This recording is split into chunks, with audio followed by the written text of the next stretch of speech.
ছেড়ে যাবে? যাও। মুক্তি পেতে চাও? ওকে সেটাও দিলাম, কিন্তু অনুরোধ একটাই, ছেড়ে যাওয়ার জন্য কোনো অজুহাত দেখিয়ে যেও না। তোমার আমাকে আর ভালো লাগে না সেটা বলে গেলেই পারতে। শুধু শুধু এইসব হাস্যকর অজুহাত কেন দেখাও? তুমি আমার বদনাম করবে, করো, তাতে একটু খুদ রেখো না। আসলে সত্যিটা তুমিও জানো যে আমার ভালোবাসায় কোনো কমতি ছিল না। তোমার টাইম পাস করা লাগলে অনেক কিছু ছিল।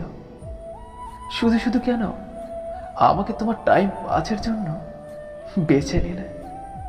আমি তো তোমার কোনো ক্ষতি করিনি, তাহলে আমার সাথেই কেন তোমাকে এমন